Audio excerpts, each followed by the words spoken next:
Nobody spoke for a while as the Ryan guy escorted us back out. But just as Rissa opened her mouth to break the silence, he spoke. You desecrated this sacred place. Well, your sacred place should have a bathroom, she argued defensively. We were waiting forever. So why couldn't they go in exactly? I asked, trying to sidestep him handing out another ass-kicking. The Lord has his reasons. Her biochemistry is too abnormal. And her, he said, pointing to Rissa, she's a spirit in a body that doesn't belong to her, right? That means her brain is likely still harboring some residual memories, feelings, habits, and such from the previous owner. Any knowledge gained from her would likely be tainted or corrupted. Hey, wait. You think she might be experiencing leftover memories from the body of the previous owner? Wouldn't surprise me. Probably not much more of her left in there. But enough to make a mess of things, maybe. He answered before I could finish. I'm a vassal of a wisdom deity. He added when he saw the bewildered look on my face from him knowing what I was going to ask before I did so. I don't like him. He knows too much. Destiny whispered in my ear. Are you sure it's not just because he dog-washed you with one hand and now you're salty about it? She grumbled before asking. So you said you figured out where we need to start? Oh yeah! We're supposed to go to the police department closest to where it happened. I suddenly remembered. Bye! Please never come back! Ryan shouted, waving goodbye to us as we left the cave area and into the open room with the stairs. Find what you were looking for? Tom asked as he waited for us at the base of the steps. I'm tired and I want to go home, I griped as I tossed him a strange metal key thing. What are you doing here? I groaned as I got out of the car and saw Madison waiting outside the apartment. Aw, somebody's cranky, she mocked, messing up my hair. Jose always gets grumpy when I'm around because he's never able to beat me on a bike, she told everyone as she pushed me out of the way. No, I beat you every time in the alley cats, I loudly corrected her. Yeah, but you never beat me in a crit, did you? She asked with a sneer. Besides, nobody said I came here to see you. Then who are you? I started to ask. She just walked past me and pulled out a rose and handed it to Rissa. I wasn't sure if you got the last one. Here's my number, by the way. She told her before hopping onto a bike and riding off, leaving everybody, especially Rissa, in absolute shock. Huh. Who would have thought she was that way? Rissa thought out loud from the couch, fiddling with the rose as she spoke. I wasn't expecting that either. I was pretty sure she was, into dudes, I told her. Especially since, never mind. Anyway, what are you gonna do? I have no idea. Let's just figure out the murder thing and go from there. Are you sure? Because I think she's actually pretty cute, Destiny asked, sticking her head down through the upstairs floor. Holy hell! Was that at all necessary? I yelled up at her, still not at all used to her being able to do that. I'm just saying she could do worse, she chirped before disappearing back through the floor. Don't listen to her. You can't do worse. She's a monster. Pure evil. Whatever. Anyway, how's riding practice going? I asked, trying to shift away from the awkward topic. It's not as great as I'd like, really. I still have a new body to get into shape and everything. Plus, the route is really hard. You have to take the test at a specific time of day, and the traffic is all over the place and finish crazy fast. Stop focusing! I shouted again in aggravation after several hours of attempting to help Rissa beat the course. I felt guilty. Sue me. That doesn't make any sense. Use your periphery, your peripheral vision. Think, Rissa! I shouted down as she gasped for air on the ground. It has a wider field and it can see movement way better. When you focus on single things, you're losing a lot of it, and you're slowing down to give yourself time to move your vision around and figure out what's going on. Stop focusing on one thing. Look straight ahead unless you're looking behind you. And try again. I repeated as we stood in the parking lot where I first met Charisse. Now let's get this one more time. Okay, that's a little better, I told her as we rolled into a familiar warehouse parking lot. You almost got run over a lot less this time. But you're still stopping at every red and putting your foot down. You'd save some time at least track standing when you do have to stop and squeezing through the lights wherever you can. You're never gonna make this time if you follow traffic laws. I don't know how to do a track stand, she admitted, sounding a little embarrassed. I never could figure it out. You can't track stand? I squawked in her face. How long have you been riding? A while. It was always hard for me. For those of you that don't know, a track stand is something most commonly done for fixed gear bikes where the rider keeps the bike upright without putting either foot in the ground. They do this by turning the front wheel in one direction and carefully moving around the cranks forward and backward, which moves the front wheel from side to side, keeping the bike upright. Riders tend to do this to show off their sick fixie skills, broadcasting that they are in fact riding a fixie like super badass dick hipster hero they are, but also to stay stationary, so they can take off again without having to take extra time to put their ground foot back onto whatever kind of foot retention they're using. It's also done on the velodrome to keep from being the leading rider when the signal is given. But track racing rules can get a little weird, so none of that right now. So after a couple of hours of helping to figure out how to track stand, we finally made it back to the apartment. Unfortunately for me, Rissa won the rock, paper, scissors for who got to shower first. So I propped myself up in a chair in the kitchen and rested for a while. But as I was sitting there, nodding off, the front door flew open. Destiny came dragging herself through in a hell of a state.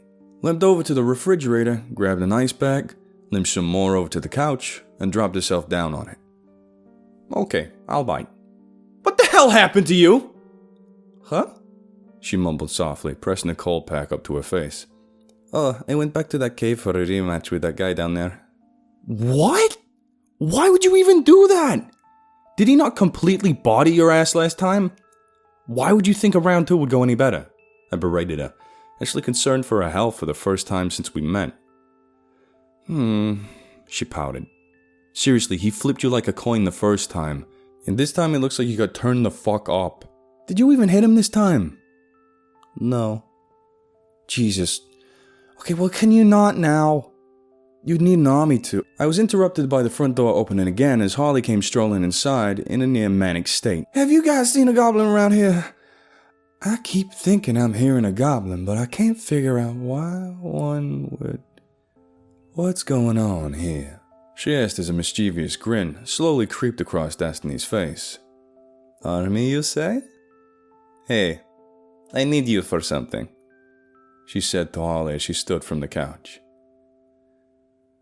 I can't believe you two, I scolded the pair of battered, bruised adult women sitting on my couch. Destiny waves a month of free rent in your face and you just dive headfirst into a grenade? One more and we could do a Three Stooges reboot. The second I said that, I caught a look wash over Destiny's face. What? What was that look? What are you thinking? Whatever it is, no. This has got to be the dumbest thing I've ever witnessed in my entire life, I swear to God. Harley, I can understand this from you. But you two, I raged on, pointing at Destiny and Abigail. You two are like 1,000,000 years old.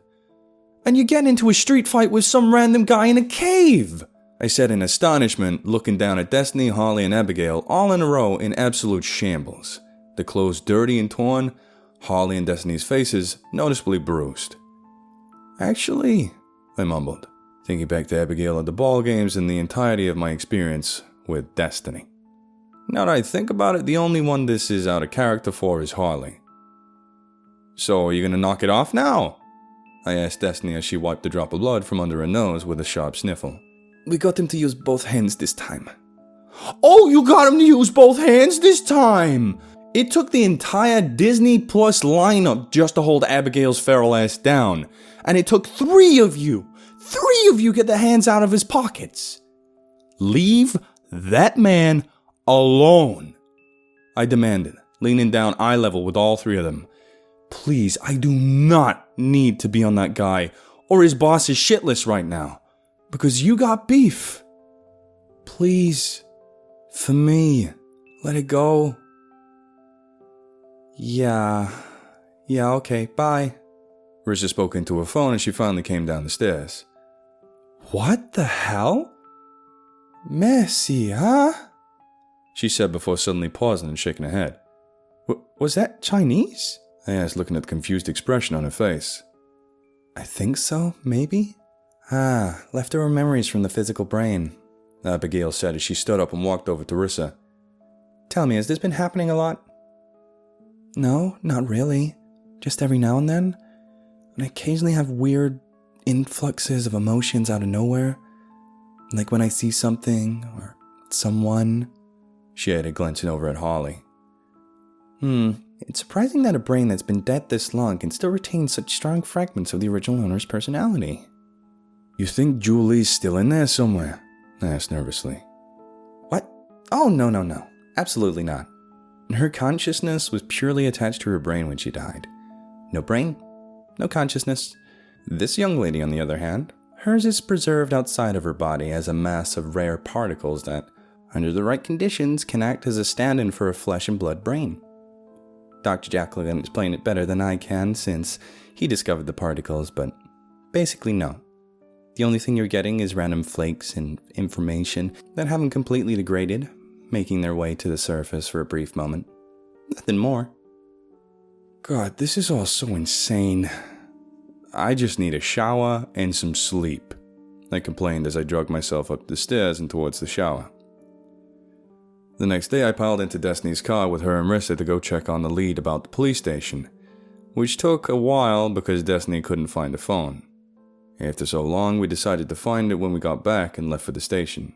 It looks like there wasn't a bicycle checked in for evidence for that case, but it says it was ruled an accidental hit and run, and it's been closed for a while.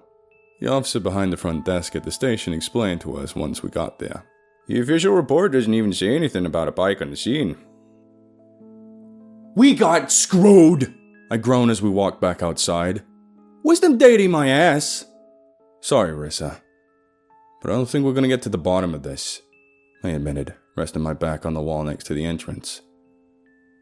Did you say Rissa? A voice asked from beside me. Did you know Rissa? They added. Who what? I blurted out, turning to face the man who just spoke to me. Rissa, I heard you say her name. You knew her? Oh, yeah, I guess, I answered, glancing over at Rissa, who had turned to face the opposite direction of the man, having apparently forgotten that the guy wouldn't be able to recognize her. He's a friend I used to ride with all the time, she silently mouthed to me. Yeah, hey, weird question. Do you know anything about a death? I asked awkwardly. Especially anything to do with a bike, like why it wasn't found at the scene or anything. I do, actually. It was me. When the medics got there, she was already gone. But I wasn't far away at the time. The person who was with her at the time sent out a mass text to me and some other people right after she called 911. I ended up beating them all there, so I moved her bike out of the way for the medics. But after they got there and the police were done asking questions and everything and left, I was still holding her bike. Nobody had asked me about it the whole time, so I took it to Hector's bike shop. This is going to sound even weirder, but did anybody try to take it from you on the way there? Or anything? No, why? We think that her bike might have something to do with how she died, and we're trying to get to the bottom of it. Our next stop was at Hector's, where I was still banned from for bringing bad juju into this shop. So we waited outside whilst Destiny went in after convincing Rissa that he wouldn't be able to recognize her. He said that someone did come in looking for it afterwards, but he lied and told the guy that they didn't have it. Something about giving him bad vibes or something. He said that some of the other shop owners told him that the same guy came into their places asking about it too the same day. Destiny told me when she was back outside. Son of a bitch. You think he knew we would run into that guy at the police station? How would he know when we actually go there anyway? You know what? I don't want to think about it. I already got enough on my mind. So what's this guy asking about the bike look like? He was kinda big, like heavy, balding, and a little gross looking. I think that's what he said, she said, trying to remember as many details as possible. As she spoke, for some reason I thought back to the guy I saw wandering around the parking lot that one night. After thinking for a few seconds, I finally admitted to everyone. Guys, I think we might have to go see Dirty Work Inc.? Really? Destiny and Rissa both asked in aggravation as we stood in front of the rusty metal door.